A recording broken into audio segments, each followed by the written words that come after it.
And start. I realized that I always say and start too fast, and it's hard on my editing self.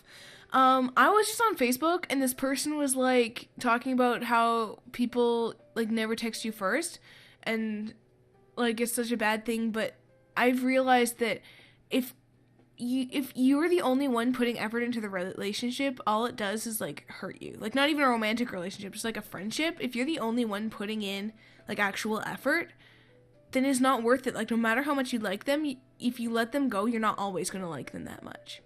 So just like let them go and go find people who like you back as friends, like and as like romantically. Let's both just be around people who love you. Like don't do that to yourself. But anyway, let's keep going. Sorry, I gotta get that off my chest. I was like, should I comment about it? And I decided to just tell you guys instead. Anyway, mine's sad because Jared didn't even know her name, which is pretty awful. We threw our trays on the racks and headed out of the cafeteria. As we waved to normal boots and Gerard cheerfully waved back, a sudden pang hit my stomach. I'm gonna grab another cough drop because those things are really working. And I finished mine, and my voice is rough. It was fine for a while there, but now it's hurting again. So it might clack against my teeth, but you guys will live. A sudden pang hit my stomach. Was it guilt? After class ended that day, Maya said she had volleyball practice and sped off. Thankfully, this time I knew where I was going, so I headed straight back and collapsed on my bed. See, that's why I did the tour with Gerard. It was nice to have some time to myself. After everything that happened, I felt like I was going crazy. I could use some relaxation. I didn't have a computer or a TV, and the book Satch gave me was really good, but sometimes it got a bit hard to read. Instead, I took out my phone and started flipping through the App Store. Nothing really looked good. Wait, what was this? I sat up. Dumbadoom's Revenge. Face off against 3 other players as you catch monsters, raise them, and use their unique skills to aid you on your puzzle-solving quest. Only you can save Meta World from this ignorant king and utter destruction. Okay. So when ProJared and his wife were playing this, she was trying to figure out what game they were parodying, and he was like, I think Dumbadoom was one of my Pokemon from my Nuzlocke series. So, and I think it was too. But nobody's sure. Except the creators. Now with a single-player campaign, raise crops to feed your monsters. If you're lucky, they'll transform into cute girls. What the Sorry, I started that last week. Or not last week, yeah, last episode. It's really fun. It looked so stupid. But it couldn't hurt to give it a try. I love the game music. Just listen to it, it's great. I'm having a dance party over here. Oh yeah! Welcome to Dumbadoom's Revenge! I skipped the intro sequence and quickly hit single player. Loading. The load times were terrible. Suddenly a cartoonish hilly valley met my eyes, panning over to a white castle nestled next to a cliff. A lazy king lay asleep on a throne with a squat silver soldier when a squat silver soldier ran into the room. King Dumbadoom, quickly, we're under attack! Oh, just send the first battalion off, please. I'm rather tired. The knight left, and the screen faded to a world map showing a horde of black blobs on the right side of the screen. A small group of knights ran up against the blobs and were instantly devoured. One of the black blobs spit out a helmet with a skull inside. What the is this game? Things continued this way, with the king sending off his battalions haphazardly until no one was left. Then the king awoke in his chair and turned to the screen. You! Me? Only you can only you can sing my kingdom. Please! Only you can save my kingdom, please! I don't think I can save your kingdom. You're the one menacing it. How dare you! What the Could this thing hear me? You are no longer my advisor. Go back to your home village and let me deal with this myself. A tiny sprite with brown hair flew across the world map, bouncing into a bunch of red houses. I guess my only choice is to raise an army of monsters myself, overthrow the king, and then raise an army to fight the oncoming bloopity bloops. How the Did you say that in every line? Did you come to that conclusion? Finally, I was allowed to play the actual game. A dozen multicolored blocks appeared on the screen. The monsters I was initially given could only hit their corresponding colors and couldn't activate any traps. Supposedly more monsters could eventually learn how to set traps, and you could do certain combos to hinder the opposing team. If you had an attractive girl on your team, she could use an ability to double the rate of your opponent's blocks or have their clock time.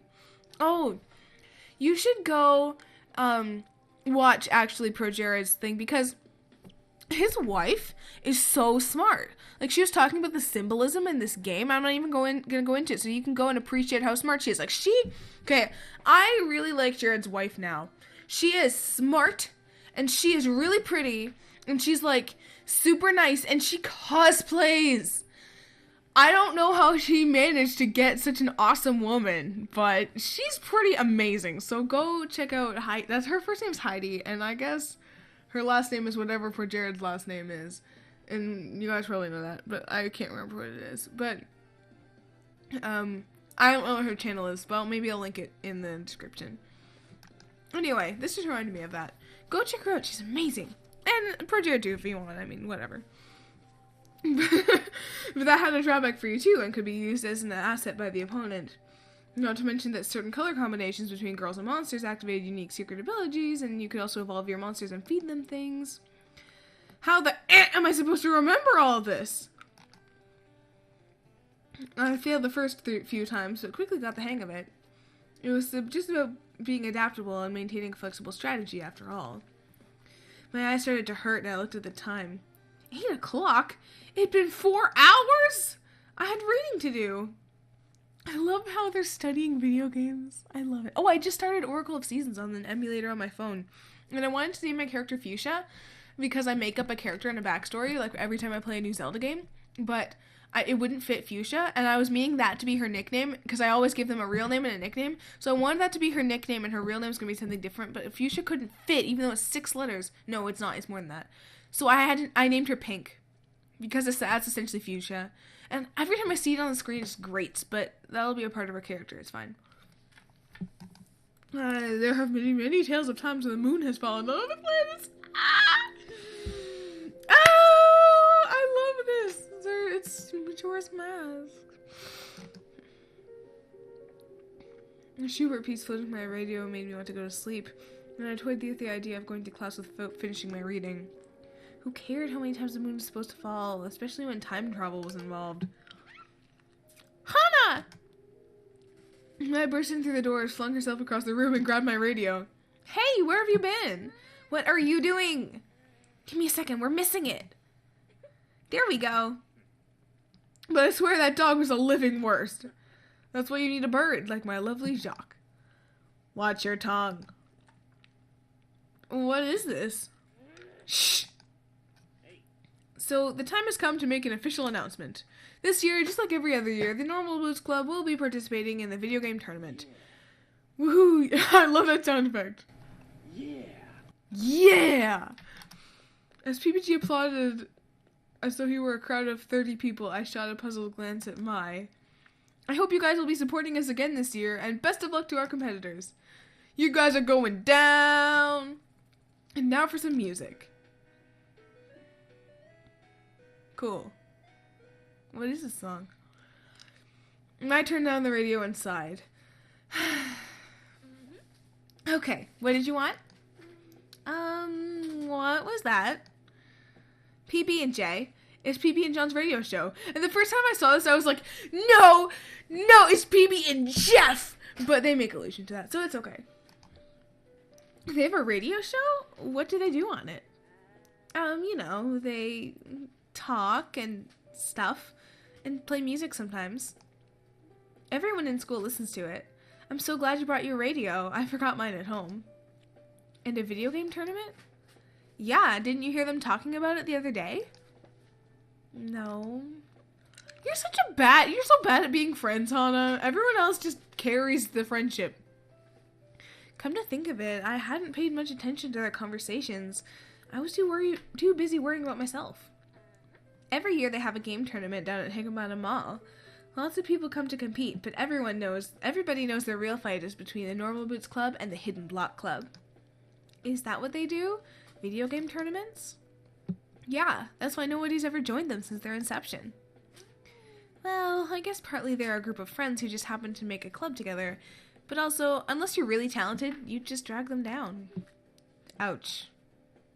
Not all of them are so harsh, but some of them, well... I glanced away, but I felt like I knew who she was talking about. Shane. That's too bad. The conversation I had before with Jimmy and Caddy came to my mind. Had they really thought I was joining the Normal Boots Club? There was no way. I hadn't played a video game since I was a kid. My father gave me the 4DS when I left home, but... Oh, this is sad, but we're going to save it for next time because it's late. Okay, and pause.